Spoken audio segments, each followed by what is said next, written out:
ആടുമേച്ച് നടന്നപ്പോ എല്ലാരും തള്ളി. പരിശുദ്ധാത്മാവ് വന്നിട്ടും ദാവീദ് ആടുമേച്ച് നടന്നു. ദാവീദ് ആടുമേച്ച് നടന്നപ്പോ ദാവീദ് ഒറ്റയ്ക്കിരുന്ന് പാട്ടുപാടുമായിരുന്നു. പരിശുദ്ധാത്മ വരുമ്പോ അവൻ ഗിറ്റാർ വായിക്കുമായിരുന്നു, അവൻ പാടുമായിരുന്നു. ആ സമയത്ത് അവൻ പറയുകയാണ്, ഇവന് പണക്കാരനാ, ഇവന് പണമുണ്ട്, അവന് പണമുണ്ട്, ഇവന് പദവിയുണ്ട്, അവന് പദവിയുണ്ട്, എനിക്ക് പണവുമില്ല, എനിക്ക് പദവിയുമില്ല.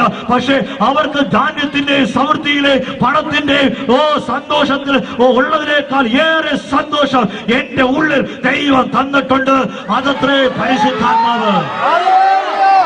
ഈ രാത്രി ദൈവം അതാ ചെയ്യാൻ പോകുന്നത്. പൊന്നുമക്കളെ, നീ ദാരിദ്ര്യത്തിലായിരിക്കാം, നീ പ്രയാസത്തിലായിരിക്കാം, നീ ദുഃഖത്തിലായിരിക്കാം, നീ കടഭാരത്തിലായിരിക്കാം. എന്നാൽ മറ്റുള്ളവർക്ക് ആർക്കുമില്ലാത്ത സന്തോഷം, മറ്റുള്ളവർക്ക് ആർക്കുമില്ലാത്ത സന്തോഷം നിന്റെ മുഖത്ത് ഈ രാത്രി വരാൻ പോകുക. നാളെ മുതൽ നിന്നെ കാണുന്നവർ ചോദിക്കും, നാളെ മുതൽ നിന്നെ കാണുന്നവർ ചോദിക്കും. ഉറപ്പിച്ച് ഞാൻ പറയുക, പരിശുദ്ധാത്മാവിൽ പ്രവേശിച്ച് പറയുക, നാളെ മുതൽ അനേകം പണക്കാരന്മാർ നിന്റെ അടുക്കൽ വരും. ഞങ്ങൾക്ക് ഇത്രയും പണമുണ്ട്, ഞങ്ങൾക്ക് ഇത്രയും പദവി ഉണ്ട്, ഞങ്ങൾക്ക് ഇത്രയും ജോലിയുണ്ട്, ഞങ്ങൾക്ക് 2 നില വീടുണ്ട്. പക്ഷെ നിന്റെ മുഖത്തുള്ള ഈ സന്തോഷം കിട്ടാൻ ഞങ്ങൾക്ക് എന്തോ ചെയ്യണം.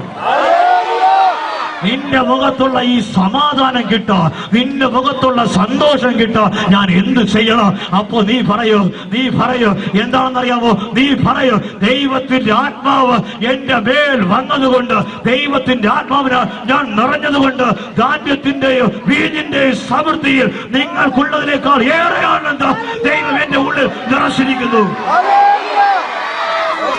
ഏറ്റെടുത്ത മക്കളെ, ഇത് ചുമ്മാ പറഞ്ഞു വിടുന്നതല്ല, ഇത് പരിശുദ്ധാത്മാവിൽ പ്രവചിക്കുന്നതാണ്. ഇത് ഞാൻ ചുമ്മാ പറഞ്ഞു വിടുന്നതല്ല. ഇത് നിശ്ചയം നീ വിശ്വസിച്ച, ഈ രാത്രി ഈ ആരാധന നടക്കുമ്പോൾ നിന്റെ മേൽ ദൈവം അത് ചെയ്തിരിക്കും. നിന്റെ മുഖം കാണുമ്പോൾ ദൈവദൂതനെ പോലെ ഇരിക്കും. ഹല്ലേലൂയ. വലിയ 100 കൂട്ടം പ്രശ്നം നിനക്കുണ്ടായിരിക്കാം. 100 കൂട്ടം പ്രശ്നമുണ്ടെങ്കിൽ ആ പ്രശ്നത്തിന്റെ നടുവിൽ നിന്നുകൊണ്ട് നീ ചിരിച്ചുകൊണ്ട് നടക്കും. കാണുന്നവരെല്ലാരും നോക്കി നീ പൊട്ടിച്ചിരിക്കും. 100 പ്രശ്നങ്ങളുണ്ടെങ്കിൽ നിന്റെ മുഖത്ത് വാട്ടമുണ്ടാകത്തില്ല, നിന്റെ മുഖത്ത് നിരാശയുണ്ടാകത്തില്ല, നിന്റെ മുഖത്ത് ദുഃഖമുണ്ടാകത്തില്ല. നീ എപ്പോഴും ആനന്ദത്താ, നീ എപ്പോഴും പ്രകാശത്താൽ നിറയും. കാര്യം നീ ഒറ്റയ്ക്കല്ല, ദൈവിക ജീവനായ പരിശുദ്ധാത്മാവ് നിന്റെ മേൽ ദൈവം അയക്കുക. എത്രവർ വിശ്വസിക്കുന്നുണ്ട്? ഈ രാത്രി ദൈവം എന്റെ മേൽ ആത്മാവിനെ പകരാൻ പോകുന്ന എത്രവർ വിശ്വസിക്കുന്നുണ്ട്? ദൈവം അത് ചെയ്തിരിക്കും. മനുഷ്യൻ വിശ്വസ്തനല്ല. മനുഷ്യൻ ഒന്ന് പറയും, നാളെ മാറ്റി പറയും. ദൈവം ഒന്ന് പറഞ്ഞാൽ അവൻ മാറ്റി പറയുന്നവനല്ല. ദൈവം പറഞ്ഞാൽ നിശ്ചയം അത് ചെയ്തിരിക്കും. ഹല്ലേലൂയ. അപ്പോസ്തല പ്രവൃത്തി 1-ാം അധ്യായത്തിൽ കർത്താവ് യേശു തന്റെ ശിഷ്യന്മാരെ നോക്കിയിട്ട് ഇപ്രകാരം വിളിച്ചു പറഞ്ഞു, യോഹന്നാൻ ജലം കൊണ്ട് നിങ്ങളെ സ്നാനപ്പെടുത്തി. കേൾക്കും മക്കളെ, ഇന്ന് അവരോടല്ല, ഇന്ന് നിന്നോട് ദൈവത്തിന്റെ ആത്മാവ് യേശു ഇവിടെ നിന്നുകൊണ്ട് നിന്നോട് പറയാണ്, യോഹന്നാനിലെ ജലം കൊണ്ട് നിങ്ങളെ സ്നാനപ്പെടുത്തി. എന്നാൽ നിങ്ങളാകട്ടെ ഏറെ താമസിയാതെ പരിശുദ്ധ ആത്മാവിനാൽ സ്നാനം ഏൽക്കൂ. അത് ഈ രാത്രിയാണ്. നിങ്ങളാകട്ടെ ഏറെ താമസിക്കാതെ, മണിക്കൂറുകൾ വേണ്ട, അരമണിക്കൂറുകൾ പോണ്ട, ഈ ആരാധനയിൽ ഏറെ താമസിക്കാതെ നിങ്ങൾ പരിശുദ്ധ ആത്മാവിനാൽ സ്നാനം ഏൽക്കൂ. Hallelujah, hallelujah, hallelujah, hallelujah. കുഞ്ഞുമക്കളെ, പരിശുദ്ധാത്മാവിനെ കിട്ടിയാൽ അത് പറഞ്ഞുകൊണ്ട് നമുക്ക് ആരാധിക്കാം. ഹല്ലേലൂയ. പരിശുദ്ധാത്മാവിനാൽ നിറഞ്ഞ പൊന്നുമക്കളെ, ഞാനിതിപ്പോ നിറയുക. ചോദിക്കുന്ന എല്ലാവർക്കും ലഭിക്കും.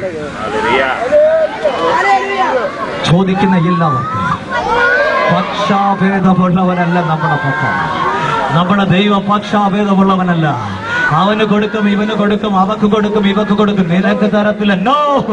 ചോദിക്കുന്ന ഏവന്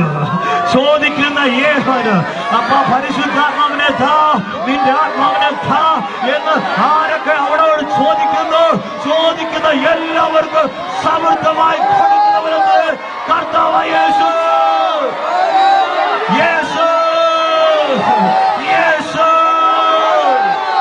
ഹല്ലേലൂയ.